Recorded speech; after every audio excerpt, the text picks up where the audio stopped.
Henry David Thoreau, A Life, 2017, is a biography written by Laura Dassow Walls, an American English professor and author. Drawing upon extensive research accumulated since the 1970s, the book presents a comprehensive account of the renowned 19th-century American author, best known for his works Walden and Civil Disobedience. Born into a modest New England family in Concord, Massachusetts in 1817, Henry David Thoreau possessed a natural inclination towards civil disobedience. His maternal grandmother, Asa Dunbar, played a prominent role in leading the Butter Rebellion of 1766 at Harvard, considered the first student protest in American colonial history. Thoreau pursued his education at Harvard, graduating in 1837. Notably, he made a well-known statement by refusing to pay the $5 diploma fee, equivalent to approximately $125 in today's currency.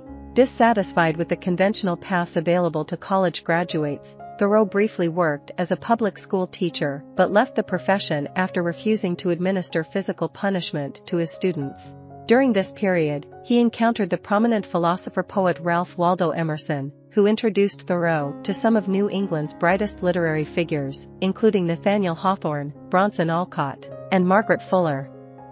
Intrigued by Emerson's transcendentalist movement, which emphasized spiritual transcendence through personal intuition and a connection with nature rather than relying on established religious doctrines, Thoreau found his deep appreciation for the natural world further nurtured. While maintaining a journal and occasionally contributing articles to Fuller's publication, The Dial, Thoreau experienced a period of uncertainty and lack of direction between 1837 and 1845. He shifted between various jobs, ranging from an editorial assistant to a repairman. Eventually, he returned to Concord and secured employment at his father's pencil factory. It was during this time that Thoreau's innovative ideas resulted in significant cost savings for the company.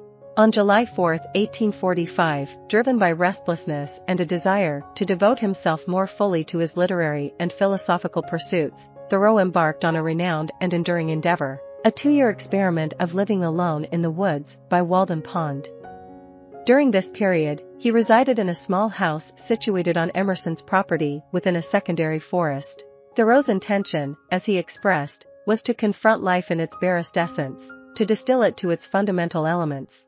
Whether life proved to be mundane, he sought to fully embrace its inherent mediocrity and expose it to the world.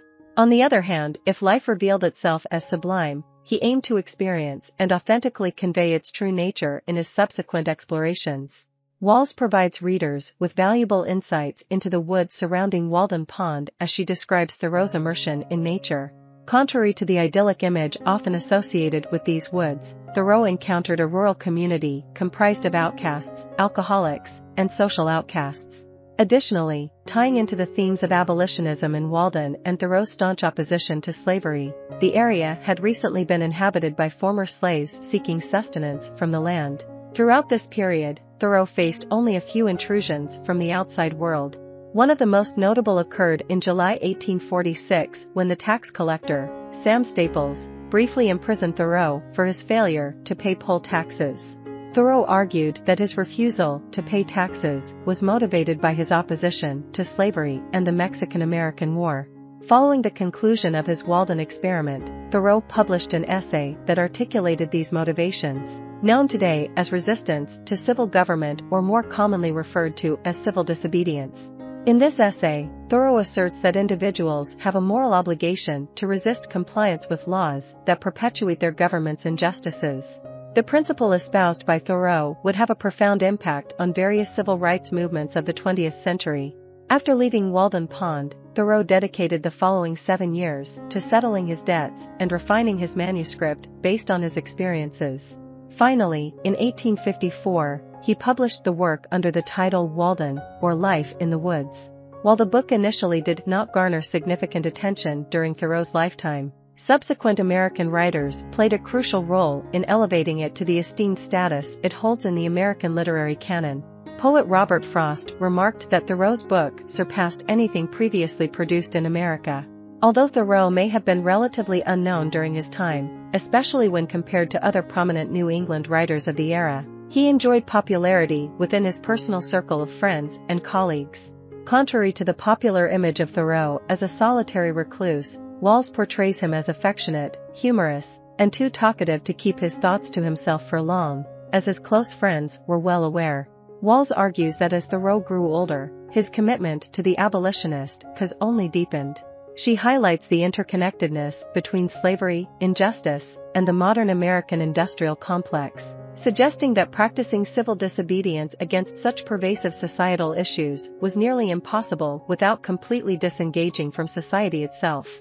Thoreau and those around him found themselves entangled in a dehumanizing web of destruction woven by the threads of the modern global economy. On May 6, 1862, at the age of 44, Thoreau passed away after battling tuberculosis intermittently over the preceding decades. When questioned by a family member about his reconciliation with God, Thoreau famously responded, "I did not know we had ever quarreled."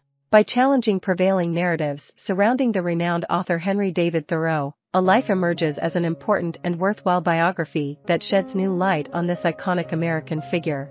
I hope you enjoyed this video. Leave a like if you did and be sure to subscribe. Thank you.